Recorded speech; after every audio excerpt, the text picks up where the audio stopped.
Sup guys, this is Corey and you're watching Breakdowns and Body Bags.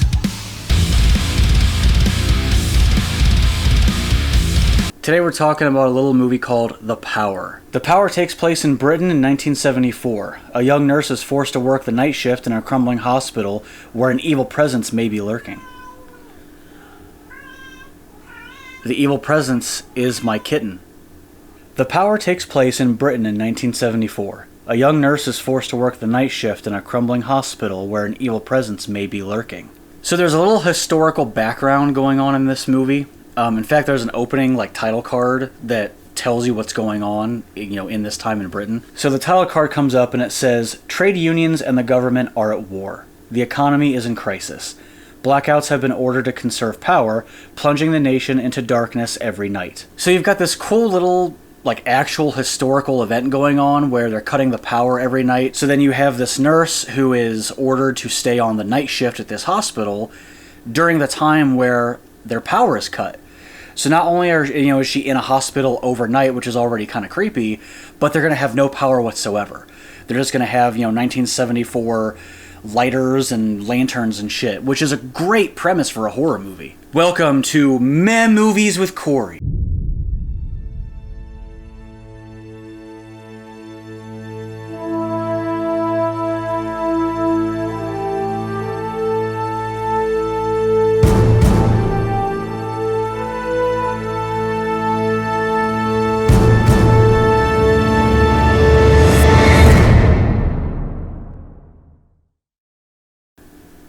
So yeah, this is my absolute definition of what I'd call a meh movie.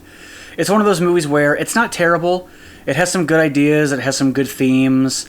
The direction's okay for the most part. But it's also not a great movie either. It's just sort of meh. Which is honestly disappointing because the premise of this movie, the setup, is so good. It's such an interesting idea, and it really lends itself well to horror. You could make something really great out of this. But yeah, they just kind of don't. Writer-director Corinna does a adequate job of writing and directing this movie. There's nothing that really stands out writing-wise, and there's nothing that really stands out directing-wise. But again, neither is bad. It's just kind of it didn't really do a whole lot for me, but it didn't offend me either. I will say the set design was very well done. I believed that this was a hospital in 1974 Britain. Same with, the nurses' outfits and the doctors' outfits and everything. It all looked good. It sounded good as well. A lot of the darkness in the movie, of which there is a lot, obviously, is also filmed pretty well. There weren't hardly any that I can recall moments in the movie where I couldn't tell what the fuck was going on. I was able to see everything. It was fine. No harm, no foul. It was good. Now, like with everything else in the whole, meh category, the acting in this is also kind of eh. The real standout performance, though, for me, is the main character, Val, played by Rose Williams. Rose Williams carries this movie on her shoulders. She does a very good job. She's believable.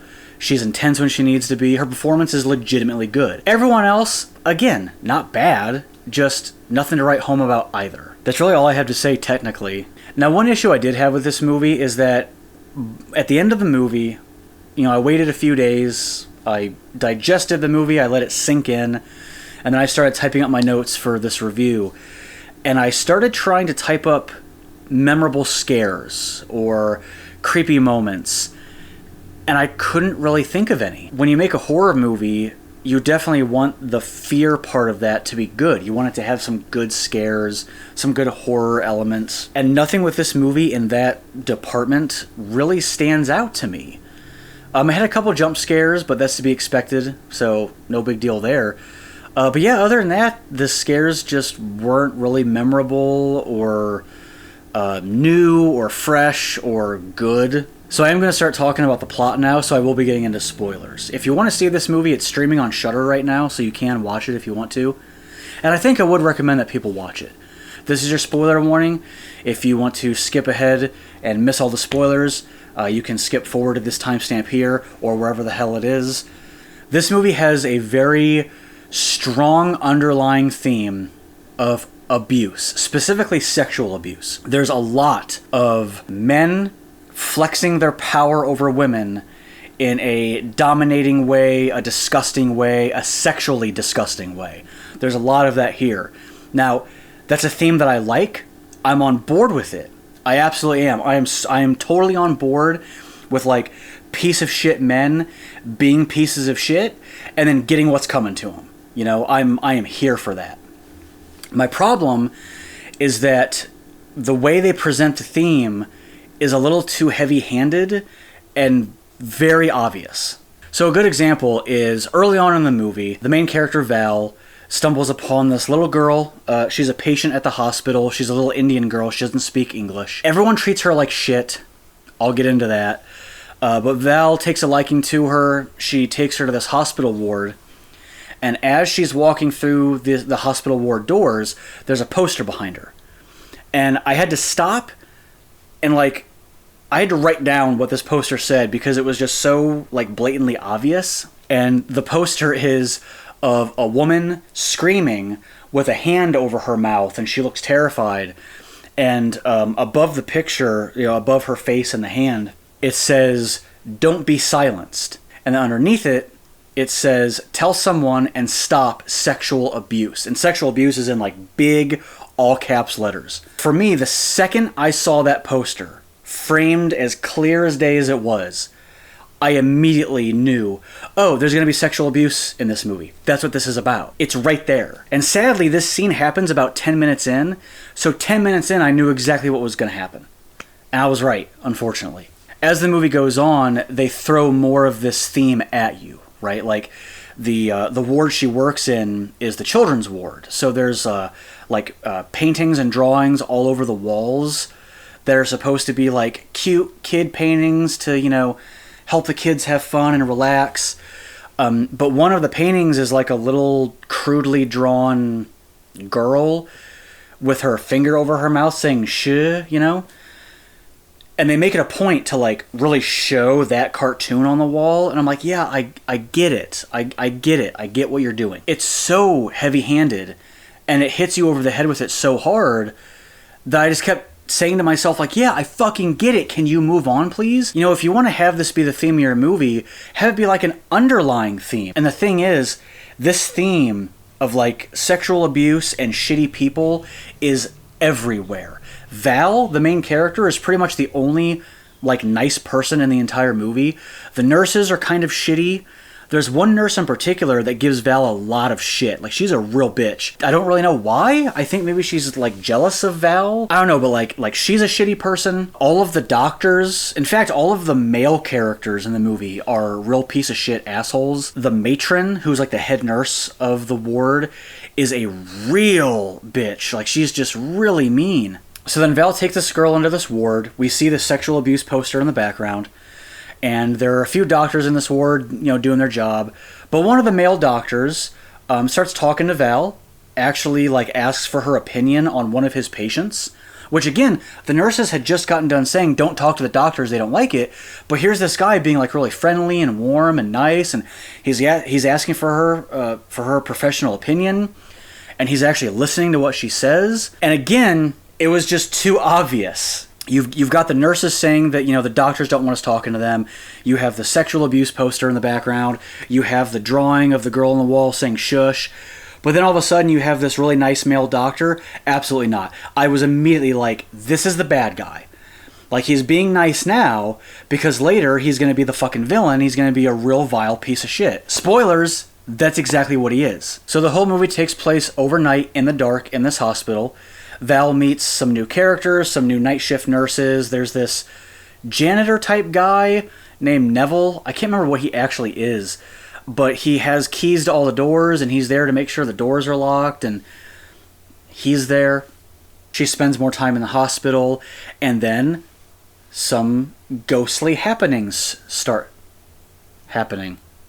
So shortly into her stay, her overnight stay in this hospital, it's sort of revealed that this is going to be a ghost movie. Ghosts! Whoa! She starts seeing the ghost of a young female patient. And there's some, spoopy ghost stuff there, but again, nothing groundbreaking or new. But I thought to myself, okay, this is a great setting and a great premise, and it's going to be a nice, chilling ghost story. I'm here for it. But about halfway through the movie, Ghost Girl takes over Val's body, and it becomes a possession movie, which was kind of strange. I would say, the first half of the movie is spooky hospital in the dark at night with a spooky ghost running around.